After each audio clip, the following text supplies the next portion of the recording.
Thunder Rolling in the Mountains by Scott Odell and Elizabeth Hall. Read to you by Mrs. Shoemaker. Chapter 3. The wind swirled high in the treetops. The one-armed general let go of his beard. My father unwrapped the light folds of his blanket. The general said, "Tell me, Chief of the Wallowa Nez Perce, one whose intelligence is praised by friends and enemies alike. Tell me, do you believe that I have spoken to you before and speak to you now with two tongues?" "With one tongue only," my father said. "And I too speak with one tongue. Believe me when I say that we do not wish to move to Lapwai." "I believe you, Chief Joseph. So you must believe me. I say again to you and to your clan that you must leave Wallowa." My father thought hard.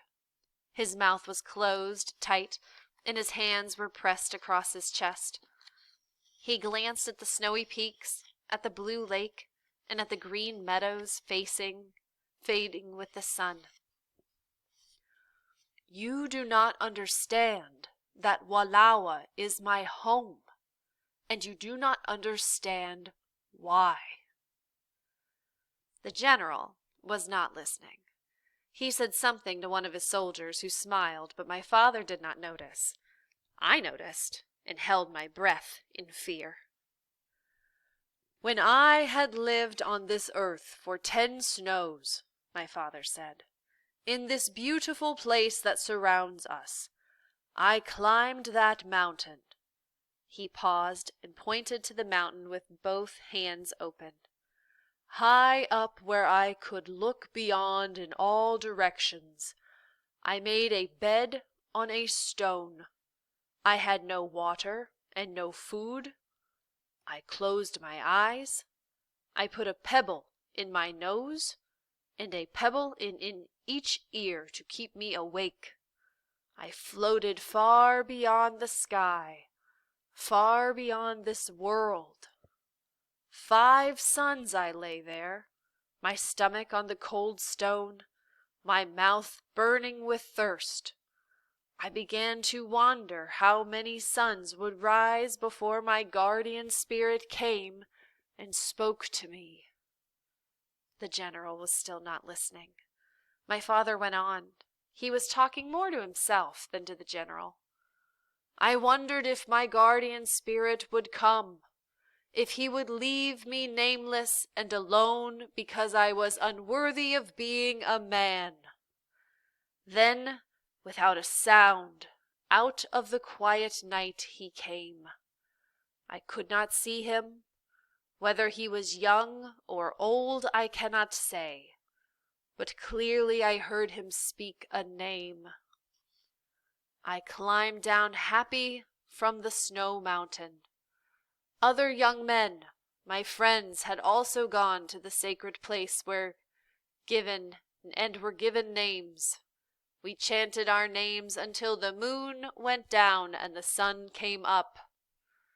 I have many names, but Thunder Rolling in the Mountains is the name that binds me forever to the land of the wandering waters." "I'm tired of talk," the general said. "I've heard enough talk. You and your people will leave Wallowa before 30 suns come and go." Hula was walking up and down, staring out from the folds of his blanket. He was a huge man, with a fierce eye and a rumbling voice. "Who are you to tell us what we must do?" he said to the general. "You did not make these mountains. The spirit chief made the mountains.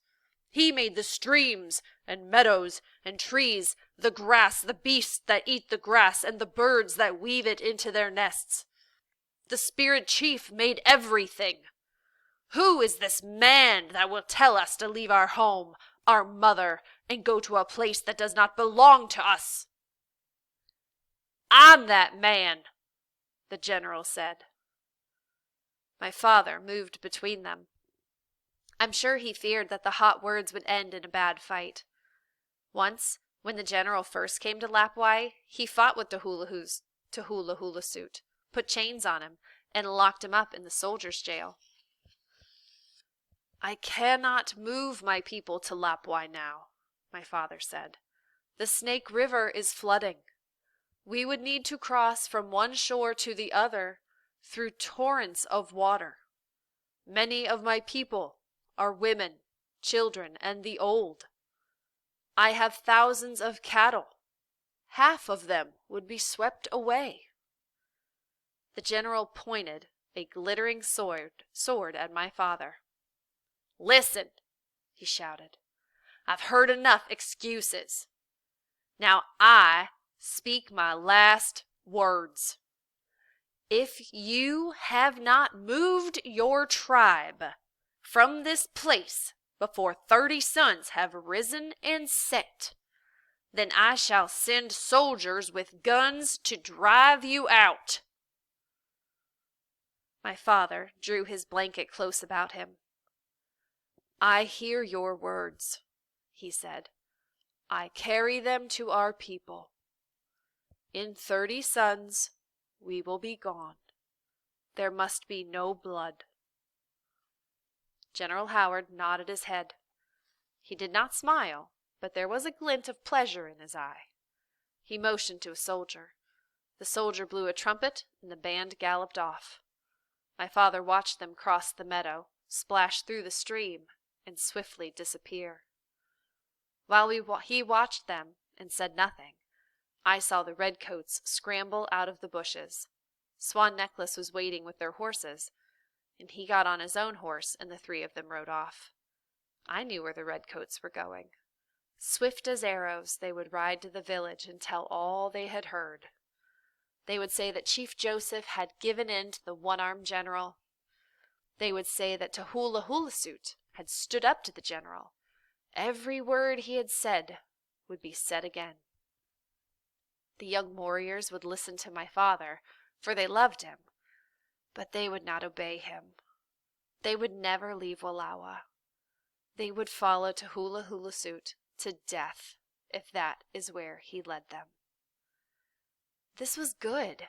The idea of being driven away by soldiers to a strange place far from home, the home I loved, made wild thoughts flash through my mind. I saw myself riding into the soldiers' camp with a torch, setting fire to their tents. I saw myself take aim with my rifle and shoot a soldier from his horse. I saw another soldier running across the meadow, and I shot him too.